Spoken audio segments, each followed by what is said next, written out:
Muy buenas tardes, amados hermanos. El Señor sea con ustedes y con sus familias en este domingo, Día del Señor, y les doy nuevamente la bienvenida a la meditación de la palabra de Dios en este hermoso día. Pero muchos de los que habían oído la palabra creyeron, y el número de los varones era como 5,000. Este dato sobre el sorprendente crecimiento de la comunidad de discípulos de Jesús que nos ofrece el libro de los Hechos en el capítulo 4, versículo 4, es parte de una historia que inició unos versículos allá en el capítulo 3. Y cómo es que una pequeña comunidad de discípulos, un pequeño grupo de discípulos, llegó a ser en muy poco tiempo una iglesia creciente, una iglesia tan numerosa. ¿Cuál fue la estrategia o el método que utilizaron? Y creo que la respuesta a estas preguntas están en los primeros versículos del capítulo 3. Por eso les pido que por favor abran sus Biblias en este libro de los Hechos, capítulo 3, versículos del 1 al 11.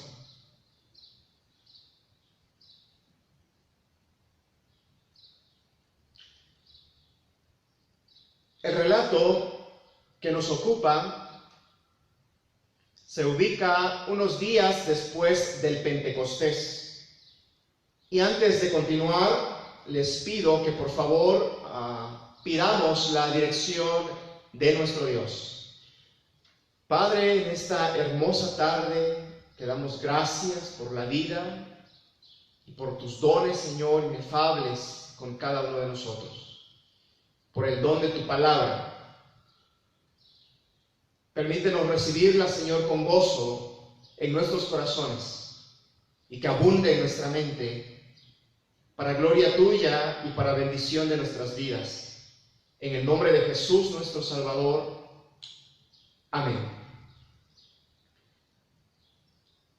El versículo 1 del capítulo 3 de Hechos nos dice: Pedro y Juan subían al templo a la hora 9, la de la oración. Entre los judíos de la época de Jesús, el culto público se realizaba uno por la mañana y otro por la tarde. Y la hora 9 en que Pedro y Juan suben al templo se refiere a la oración de media tarde. Por tanto, esta sanación del paralítico se encuentra entre el culto matutino y el vespertino. Es decir, está ubicado dentro de la vida cotidiana. Los milagros de Dios no se limitan a un horario ni a un lugar específico. Pueden ocurrir a cualquier hora y en cualquier lugar. Pedro y Juan se dirigen al templo a orar. Así como tú y yo lo habíamos hecho tantas veces y por tantos años sin problema alguno. Pero hoy día el templo de alguna manera nos ha sido quitado. Pero no solo eso, también nuestra vida cotidiana ha sido totalmente modificada, a tal grado que cuando regresemos a nuestras actividades laborales y a las actividades en el templo, lo haremos bajo los lineamientos de la nueva normalidad. Si hasta hace un par de meses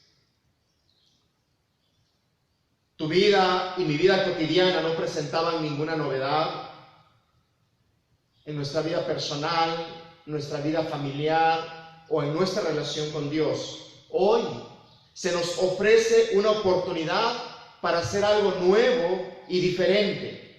Indiscutiblemente, tal vez de ahora en adelante, nada sea igual, por lo menos en un tiempo considerable, en lo que esta nueva normalidad deja de ser nueva y nos adaptamos completamente.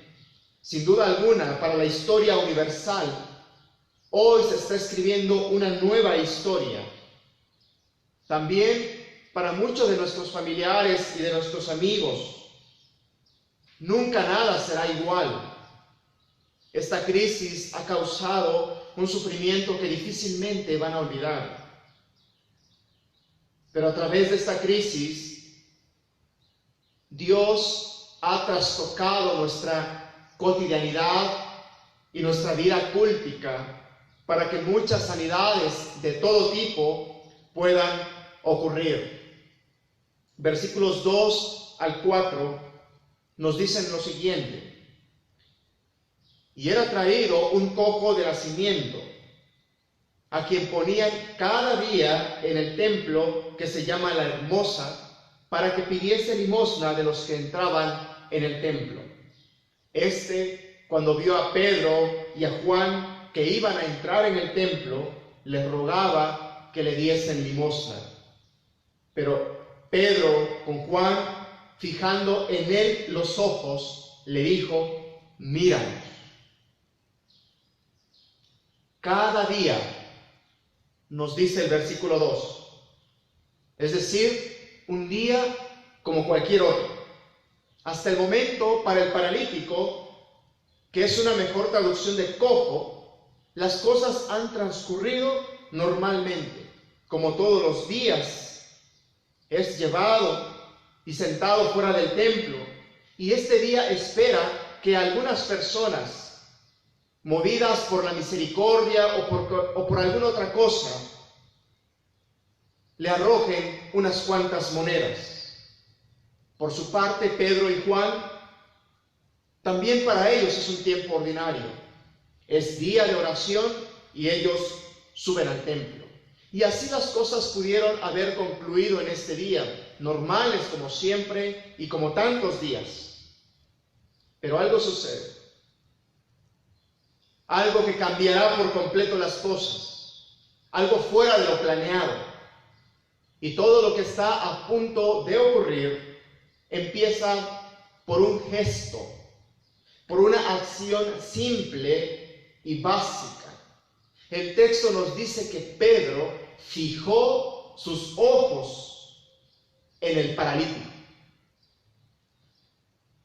Hay ocasiones cuando vamos en el auto, o cuando vamos en el transporte público, o cuando vamos caminando por la calle y se te acerca alguien y te pide una limosna. Y a veces cuando vamos cansados, cuando vamos alterados, cuando vamos enojados o preocupados, etc., hacemos lo siguiente: sacamos una moneda de nuestro bolsillo y se la damos. Pero a veces lo hacemos sin siquiera voltear a verlos. Pedro fijó sus ojos en el paralítico.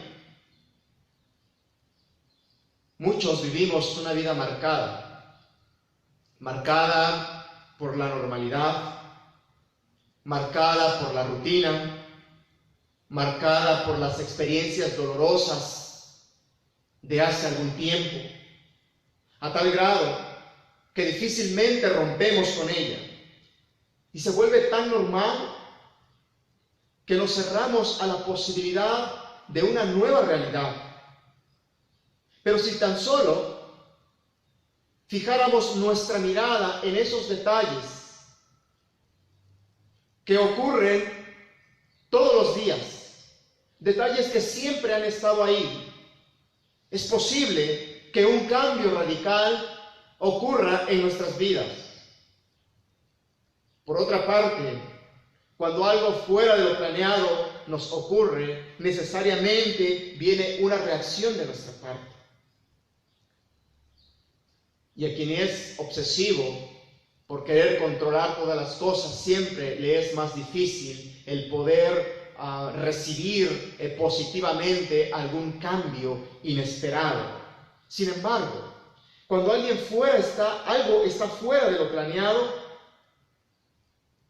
cuando te ocurre algo así, una oportunidad de reacción se te presenta.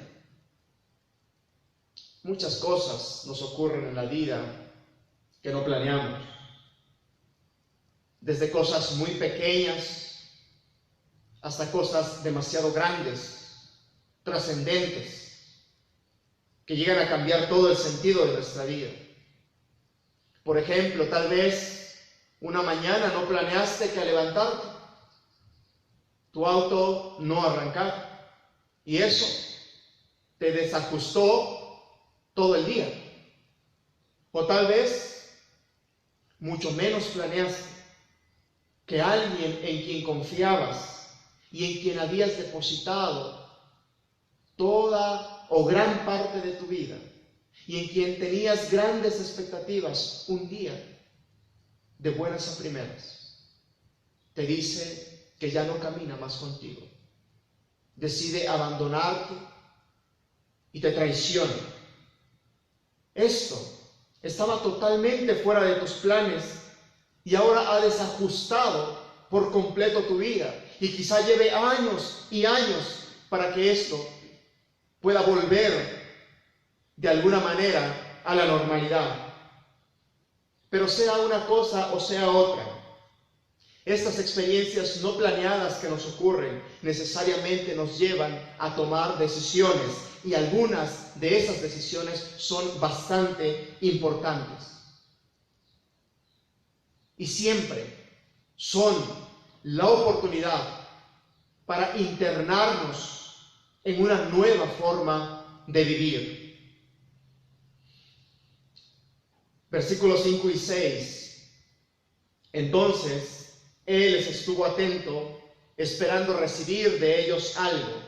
Mas Pedro dijo: no tengo plata ni oro, pero lo que tengo te doy. En el nombre de Jesucristo de Nazaret, levántate y anda. Este paralítico pidió a Pedro una limosna. Pero Pedro no tiene oro ni plata. Pero Pedro posee un don de incalculable valor. El don que Pedro posee no tiene que ver con dinero. Por eso, todo el dinero del mundo no puede comprarlo. Este pasaje nos recuerda que no todo en la vida es dinero. Hay cosas que solo pueden darse y recibirse como un regalo. Y este don que Pedro posee le ha sido obsequiado.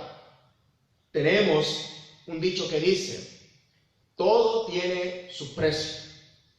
Y usamos expresiones como: solo es cuestión de que le llegues al precio. O a veces somos más directos, ¿verdad? Y preguntamos directamente: ¿cuál es tu precio? Y con estas frases queremos decir que todo en la vida tiene un precio, incluso las personas. Pues Pedro posee algo que está fuera del alcance de la compraventa. Y afortunadamente, para quienes no somos millonarios, hay cosas a las que tenemos acceso sin que seamos ricos. Y por poner un ejemplo, una de las cosas que es de incalculable valor y que no se compra con dinero es el amor fiel y gratuito de una esposa o de un esposo. Por eso, el Cantar de los Cantares dice que es digno de desprecio aquel hombre que piensa en el amor como un objeto de compraventa. Pues bien, ¿cuál es el don maravilloso que Pedro posee y que comparte con el paralítico? Es el don de poder invocar el nombre de Jesucristo. Ahora ven por qué es algo que no se compra con dinero y por qué es algo que muchos no persiguen. porque tiene que ver con Jesucristo. Tal vez alguien diga, pero invocar a Jesucristo no es difícil, es fácil. Solo es cuestión de recitar algunas cuantas palabras con cierto orden, con cierta lógica, y ahí lo tienes. Pero ¿en verdad crees que es tan sencillo? Y si en verdad es tan fácil, ¿por qué la gran mayoría no lo hace? El libro de los Hechos nos relata más adelante 2 ejemplos que tienen que ver con esto. El primer ejemplo está en el capítulo 8, donde se nos narra la historia de un cierto mago llamado Simón, quien al ver que a través de la imposición de manos de los apóstoles, el Espíritu Santo le era otorgado a las personas y además eran sanadas de sus enfermedades. Entonces, este mago Simón le ofreció dinero a Pedro y le dijo, dame a mí ese poder.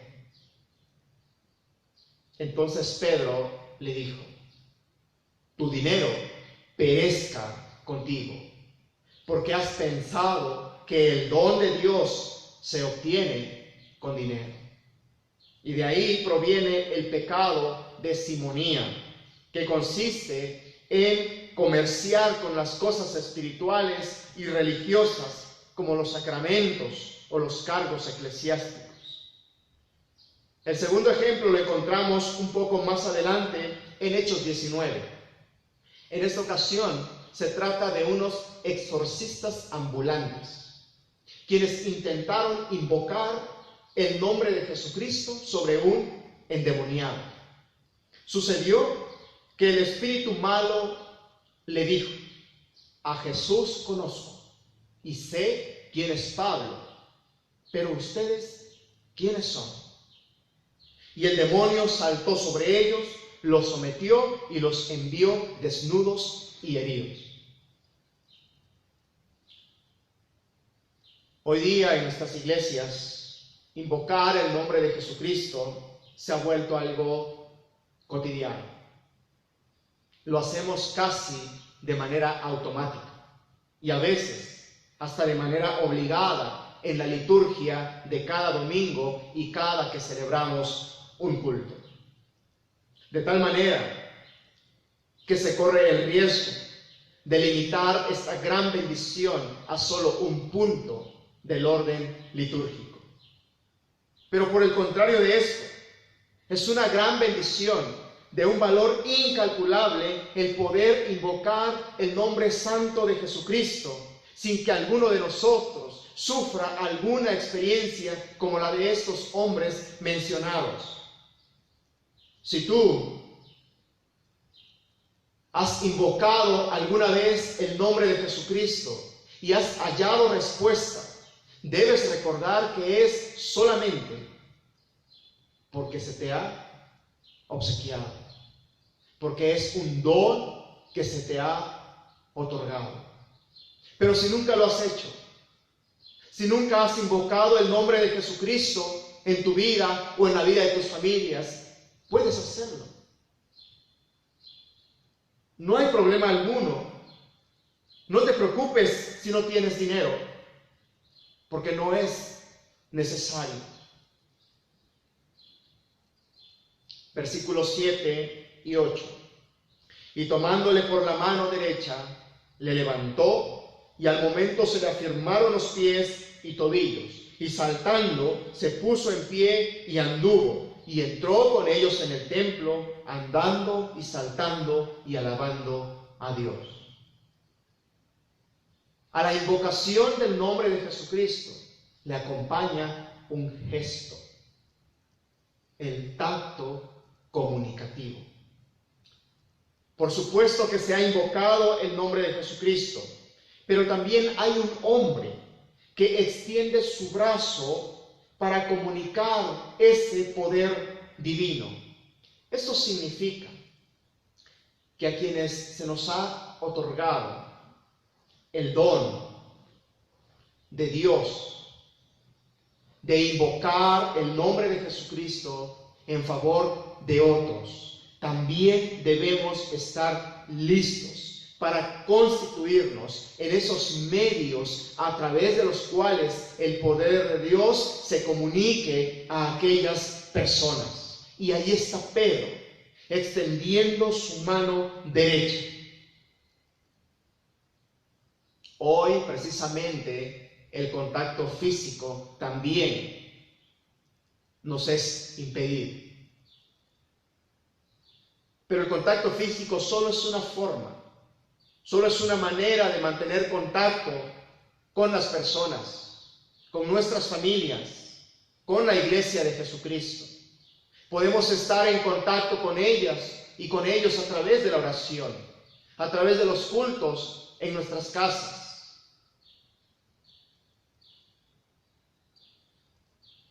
Hoy que se nos impide un aspecto del contacto personal, se nos abren muchas oportunidades para poder hacerlo, muchas formas en que podemos estar en contacto con nuestros seres amados y con la iglesia de Jesucristo. Más que un milagro, lo que ocurrió fue una señal. La sanación del paralítico simboliza el poder vivificador de Jesús. En esto consiste la grandeza del don. Invocar el nombre de Jesucristo significa invocar a ese poder vivificador. En esta ocasión, este poder de Dios se manifestó poniendo de pie a este hombre.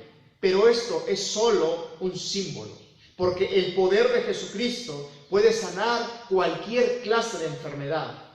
El milagro como tal le ocurrió a este hombre hace mucho tiempo y es algo que ya pasó. Y milagros como estos no ocurren todos los días, por eso son milagros. Y entonces, por eso es importante resaltar que lo que ocurrió aquí, más que un milagro, es una señal de lo que ocurre cuando el nombre de Jesucristo es invocado. Es decir, ahí donde un hombre o una mujer invocan el nombre de Jesucristo sin pretensiones, sin vacilación, sin máscaras, ahí se manifiesta el poder de Jesús. ¿No es acaso esa la promesa que se nos ha dado? Y todo aquel que invocare el nombre del Señor será salvo. Versículos 9 y 11. Y todo el pueblo le vio andar y alabar a Dios. Y le reconocían que era el que estaba sentado o el que se sentaba para pedir limosna a la puerta del templo La Hermosa. Y se llenaron de asombro y espanto por lo que había sucedido. Y teniendo asidos a Pedro y a Juan, el cojo que había sido sanado, todo el pueblo, atónito, concurrió a ellos al pórtico que se llama de Salomón. Sabemos muy bien que toda causa conlleva un efecto y que toda acción produce una reacción. Esas son las leyes. Y así sucede en este relato. El primer efecto del poder de Jesucristo es la sanidad de este paralítico. Pero el segundo efecto producido es el asombro del pueblo. El versículo 11 dice claramente que ante la sanidad del paralítico, que es la manifestación del poder de Dios,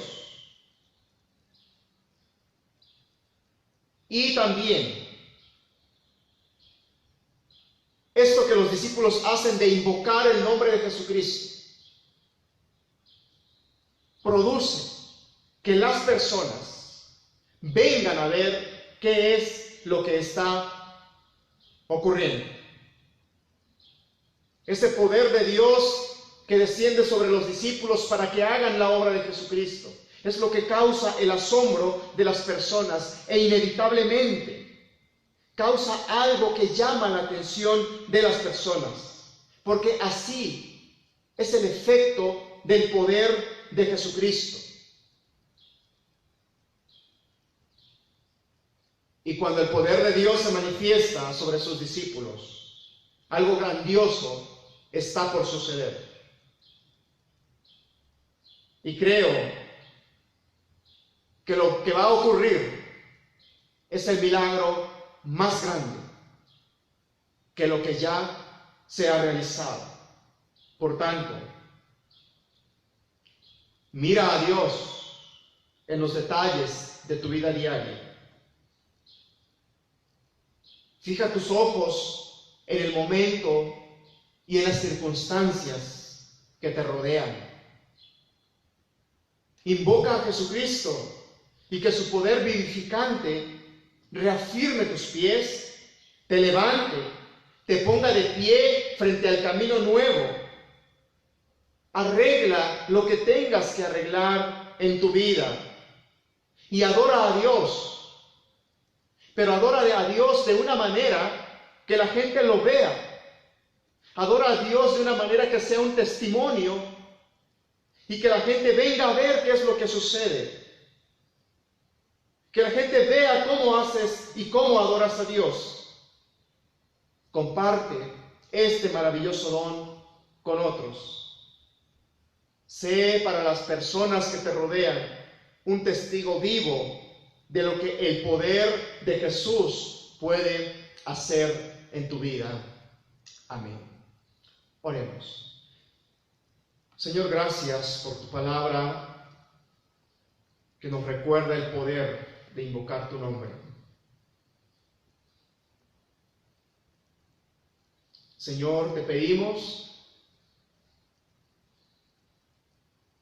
que de ahora en adelante invoquemos tu santo nombre en medio de nuestra vida, en medio de nuestra cotidianidad, y que tu poder, Señor, descienda sobre nosotros, transforme nuestra vida, nos levante y nos ponga de pie. Y Padre, que arreglemos aquellas cosas que tenemos que arreglar. Y sobre todo, Señor, que te adoremos, pero que lo hagamos de una forma en la que la gente se asombre de cómo lo hacemos. Ayúdanos, Padre, a compartir este don con otros. En el nombre de Jesucristo te lo pedimos. Amén. Gracias, amados hermanos, por su atención. Que nuestro Dios les siga bendiciendo y guardando.